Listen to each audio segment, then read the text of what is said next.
अंकुर का बड़ा सफर। एक विशाल पेड़ की सबसे ऊंची टहनी पर एक नन्हा सा बीज रहता था जिसका नाम अंकुर था। वो नीचे की दुनिया को देखता और अपने जैसा ही एक ऊंचा और मजबूत पेड़ बनने का सपना देखता था। वो हवा में फुसफुसाता, एक दिन मैं भी आसमान को छूऊंगा। एक दिन एक तेज हवा का झोंका आया। उसने अंकुर को उसकी आरामदायक टहनी से उड़ा दिया और उसे हवा में उछाल दिया। दुनिया घूम रही थी और अंकुर डरा हुआ था। मदद करो, वो चिल्लाया, लेकिन उसकी आवाज हवा में खो गई। अंकुर धड़ाम से जमीन पर गिरा।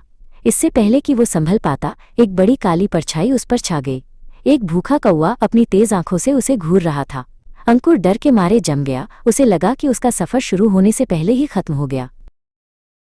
तेजी से सोचते हुए अंकुर लुढ़क कर पास की एक चट्टान की दरार में जा छिपा। कौवा कुछ देर तक उसे ढूंढता रहा और फिर उड़ गया। अंकुर सुरक्षित तो था, लेकिन अब वो एक ठंडी कठोर चट्टान पर फंस गया था। यहाँ कोई मिट्टी नहीं थी। वो कैसे बढ़ेगा? तभी आसमान से पानी की एक बूंद गिरी, फिर दूसरी। जल्द ही एक कोमल बारिश शुरू हो गई। पानी दरार में भर गया और अंकुर ने अपनी जिंदगी की पहली प्यास बुझाई। ये एक छोटी सी आशा की किरण थी। लेकिन कोमल बारिश जल्द ही एक भयंकर तूफान में बदल गई। पानी की तेज धार उसे बहा ले जाने की धमकी दे रही थी। अंकुर ने अपनी पूरी ताकत से चट्टान के किनारे को पकड़ लिया। वो बह जाने से इनकार कर रहा था। तूफान के बाद सूरज निकला। उसकी गर्म किरणों ने अंकुर को सहलाया। उस गर्मी और पानी से अंकुर ने अपने अंदर एक नई ताकत महसूस की। उसने जोर लगाया और एक छोटा सा हरा अंकुर उसके खोल से बाहर निकला। जैसे जैसे वो थोड़ा बढ़ा, अंकुर ने देखा कि पास में एक बहुत बड़ा बूढ़ा पेड़ खड़ा है। वो पेड़ शांत और बुद्धिमान लग रहा था, जैसे वो सदियों से दुनिया को देख रहा हो। अंकुर ने उस बूढ़े पेड़ को देखा और प्रेरणा महसूस की।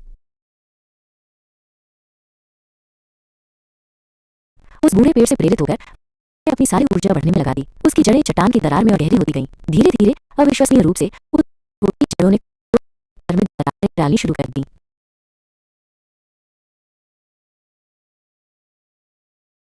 कई साल बीत गए। अंकुर अब एक मजबूत सुंदर पेड़ था जो टूटी हुई चट्टान से सीधे उग आया था। हवा, कौवा, चट्टान और तूफान, इन सभी संघर्षों ने उसे वो बनाया था जो आज था। वो गर्व से खड़ा था, अपनी छाया में छोटे जीवों को आश्रय दे रहा था, ये जानते हुए कि जीवन का सबसे बड़ा संघर्ष ही सबसे बड़ी ताकत आता है।